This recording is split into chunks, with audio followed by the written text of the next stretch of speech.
Tell us a little bit more about Lae'zel and, how you came to get into that role. Yes. Well, Lae'zel, I mean, she's very straightforward, very brutally honest. Some people call her mean. Some people call her a bitch. And to those people, I say, you need to sort yourself out because it's not true. Basically, it's a very weak defense. Basically, people think she's like mean and rude and everything. But the fact of the matter is she has come from a world and a society where being infected with this tadpole is like the worst thing that could ever happen to her.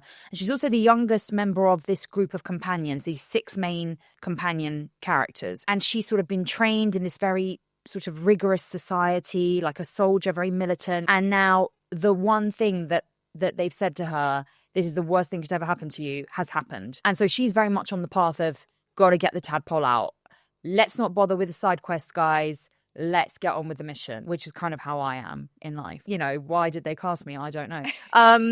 So anyway, so she's, as you know, she's very much like that. And so she's had quite a polarizing reaction to her, misunderstood to the character sometimes. Yeah, I think misunderstood. It's funny because when I was recording for the role, I never ever thought of her as a bitch or as really mean. I just thought, oh, she's very honest, she's very unfiltered, and she just says what she means. Literally, she doesn't really get nuance so much. I think there's a couple of times where she sort of tries to crack a joke, but it doesn't quite work because she's a Githyanki, so they're completely they're not human. It's like what you see is what you get. And like I always say, she's the only character that never lies to you. I've got a confession to make. I didn't complete the Githyanki Kresh mission. My God. I'm sorry. Again, from an actor's point of view here, how long did this take to film then if there were so many? 4.5 years. 4.5 years? 4.5 years. And how long were they working on it before you guys?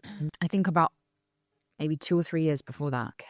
Yeah, it's mad to think. I really didn't know the scale of it when I came on board. Initially, it was only meant to be, I think, a 2-year thing. I think they were planning to do Act 1 and then see how it goes and release that in early access, which is what they ended up doing. And then they got loads of feedback, and then I think they saw that it had potential, was going to be successful. This is obviously how it was presented to me. I don't know what was going on behind the scenes. And then we went back and did Act 2 and Act 3. Was that during COVID or was that before? Yeah, before. We started in 2019, went into 2020, then everything shut down because of COVID. We had a bit of a break. It wasn't too bad because obviously the nature of it means we can be very isolated. So we came back a few months later, very, very distant. Obviously everyone's in the booth by themselves. All the directors were offline somewhere, remote. And so it kind of worked for that setup. It really, really worked. Then we were filming right up until, well, even after the game came out, we were adding little bits. They're always adding stuff to it, which I think was really great. They added new endings as well. Yeah. They added all sorts of stuff. So again, that's what makes it really cool. I think a lot of games, again, I didn't really have much knowledge of the video game industry before I did this game particularly. What I found out was that a lot of people were complaining and weren't very happy because they'd buy a game, which is quite expensive, and then they have to like buy stuff in the game. And with Baldur's Gate 3, you get the game and then you have all these cool updates and you don't have to spend any more money, which I think is incredible, really, for the amount of content you get is really good. Have you done voiceovers whilst you were pregnant or anything like that? Was that something, because obviously that's a world you can work in whatever. Yeah, so I did Baldur's Gate 3 while I was recording for Baldur's Gate 3 2 days before I gave birth. That's dedication. Yeah. Wow. Yeah, I was recording it throughout pretty much the whole time. Obviously at the beginning it was fine, and then towards the end I was getting a bit more like, oh, okay. Are we in the suit or this voice? We're in the suit, yeah, because we did motion capture for it as well. Every time? Oh, every time.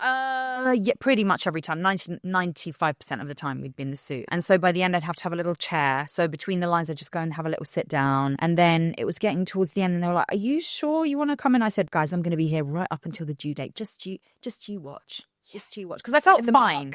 Yeah, I felt fine and nobody was pressuring me to, they were like, you can leave whenever you want. But I was like, guys, I feel fine. Like, why would I, let's hit the ground running now. And also it was, this was coming up to May 2023. The game was due out in August.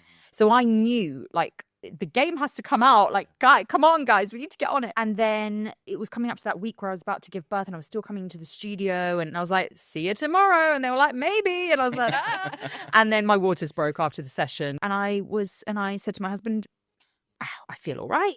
Maybe I can go in tomorrow. And he went, you're absolutely not going in tomorrow. Don't have a child. Yeah, he was like, I don't think now is probably not the time.